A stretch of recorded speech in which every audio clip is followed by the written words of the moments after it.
Hey guys, what is going on? Troy at Mountain Man Treasure here, and it's an exciting day. We've got a fantastic live coming up tonight. Reagan from the Homeschool Hustlers is going to be here.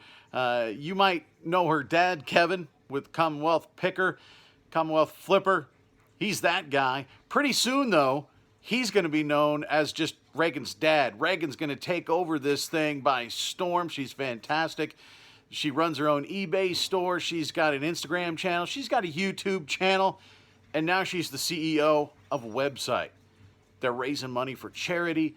They're doing fantastic things. That's coming up tonight, 8 p.m. Eastern, right here on this channel. But I wanted to do a quick little video this morning. One, to remind you guys of that, to show back up here this evening. But also something else I was thinking about this weekend as far as sort of a Resellers 101 thing. How do you plan what garage sales you're going to go to?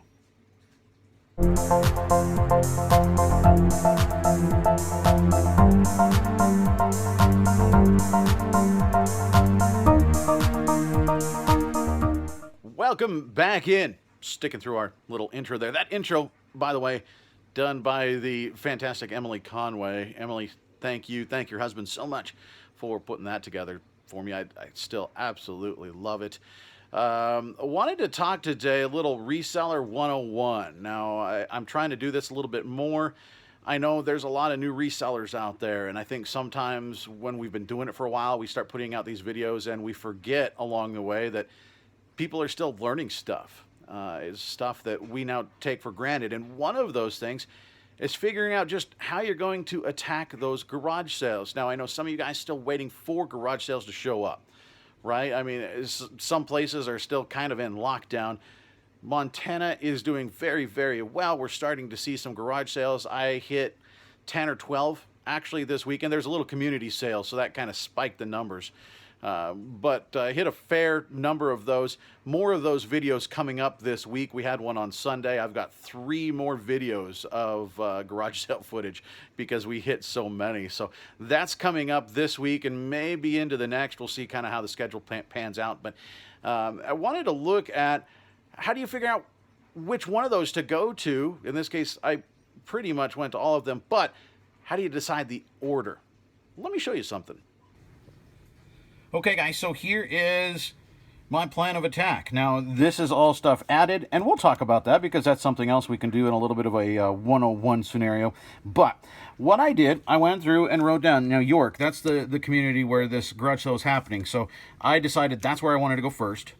I wrote down the time. It's going from 8 to 5, and many of these were on the same road, York Road. And so here's all the addresses on York Road. And then there were some others. Jimtown, Wildcat, Black Bear, Nelson.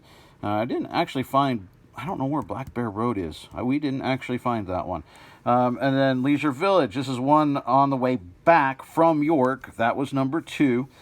And then here we go, 3, 4, and 5. So, how did we come up with this list? Well, there's a few things. Number one, I think it's important to make a list. When I got up to York, and I was pretty sure about this before I got there, 0 cell service. I mean, we were literally in the mountains. Some of the driving is kind of through a canyon in the mountains. So, no cell service. So, if you don't have that list, you don't have it written down, you can't just go back on and go, okay, let's look at the listing. Let's see what's next. You don't have a signal. You're not going to have any idea where to go. Having that list is important, okay? So write it down. Old school, write it down, pen and paper. Write down the addresses of places you want to go, okay? Now, how do you figure out where to go? Here's how I do it. What I do is first get a list of all of this stuff, right? Find out where are the garage sales. You need a master sheet to pull off of. Now, this wasn't very hard because there was only a handful to choose from. Sometimes there's more. You can't get to them all. Write a master list, and then you start writing down the list that you want. You start ranking them. That way you have your order to go to. Now, the way I do it is first I start off and look at what's starting the soonest. In this case, there was actually a sale starting at 7:30. That was number 2 on my list. That one in Leisure Village. It's a mobile home park. And it looked pretty good because they had, it was like an estate clear out as well. And once I was there, I could hear them talking with the lady that's moving in. She's moving in like in a week. They're very motivated to get this stuff out. That would have been a good one to go to first, and it was the first one of the day, 7:30. So initially, that was the first on my list. But then I found the community sale. Now that started at 8, but it's a community sale. What that means is all the people in that community, in this case a little small mountain town, decided we're going to have our garage sales all on the same day. A lot of times you'll find that like in a subdivision, right? Or even just one street sometimes, or a neighborhood, so two blocks maybe. They'll have what's called a community sale. And all of the houses participating will be having their garage doors open, having tables out, stuff to buy. Guess what? That's a lot of stuff. It's a target-rich environment, right? You've got house after house after house. Sometimes they're next-door neighbors. So you park, you go and you check out one, you walk next door, you check out another, go across the street, there's another. There's not all the time spent driving from place to place to place. You can get more in the time that you have, because this is a little bit of a race, right? There's a lot of other people out there trying to find these things that you're trying to find. You got to get there before they do in some of these cases. So community sales, in my mind, always number one. That leapfrogged. It went to the top because we had more to choose from in one area. Now, also, I've noticed the farther you get out of town, sometimes the better stuff you find. Partly because people don't want to drive that far. Now, in this instance, we've had so few garage sales, I think a lot of people drove to York. I saw a fair number of people, a lot of them, sale after sale, I was seeing the same people. So that didn't really play out this time because we've had so few, I think everybody's itching. But very often, if there's a lot in town and then you see a big one or a community sale outside of town, you're going to have less competition there. So it's worth thinking about, do I go to that one first? There's going to be less people. I'll have my pick of the place. A lot of times that goes to the top of the list. You can take a little bit more time. At least it goes to the top of my list. So community sales, time. Now you look at the listings, right? The ones with the pictures always help. You can kind of comp stuff ahead of time. You can really look at what they've got. But a lot of times garage sales, they post the thing. They don't have pictures because nothing is set up yet. They're setting it out that morning, right? So pictures aren't really going to matter in terms of garage sales. But a lot of times they'll list stuff. They're going to list sometimes specifics, sometimes, and if they list specifics a lot of times and they have a lot of detail, that's a hint that they either know or think they know what they have. A lot of times you'll see hunting, camping, fishing stuff, tools, art, furniture, no junk. A lot of them like to say no junk. That doesn't necessarily mean there's no junk there, though. But you can look at the list, okay, and you can see what they have. Maybe something that they list falls in a niche, falls in something you know about, right?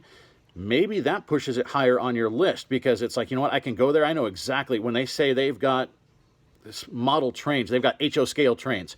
You know HO scale trains. You can look at it and in 10 seconds tell if what they have is junk and move on. Maybe they say they have Harley stuff, old motorcycle gear. That's maybe one to move up near the top of the list because, you know, the resale value is high. Games, game systems, that sort of thing. That's going to bump it up. So look at what they have. Figure out, one, does it look like they have a large selection? Does it look like it's just a bunch of kids' clothes? Those are usually never good. What do they have? If there's a big selection, if it looks like they're listing a bunch of specifics, if they're listing, hey, this is what it sells for on eBay, maybe one to think about. But that's another thing to figure into the equation is what do they have? Now, a lot of times they'll say no early birds. Doesn't necessarily mean you can't be early. If it doesn't say it, show up early. Don't be the jerk that knocks. I've seen people knock on people's doors having garage sales. I saw that last summer. Don't be that guy. Don't be that lady. Don't knock on somebody's door a half hour early. Don't be that person. I'm keeping it family friendly. Don't be that person.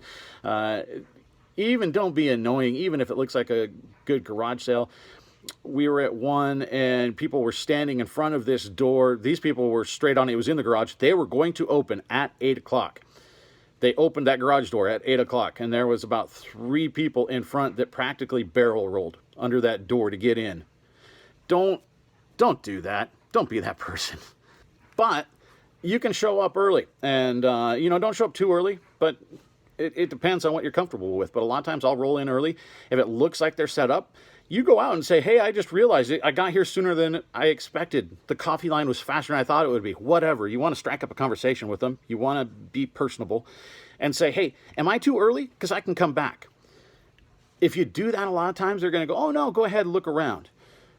If you just stroll up and start looking around, I don't know. But if you're personable from the jump, you acknowledge, look, I recognize I'm early.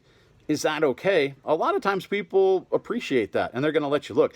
I've actually helped people set up before. If they're hauling out a table or something, hey, do you need some help with that? Anything you can do, one, just be a good person.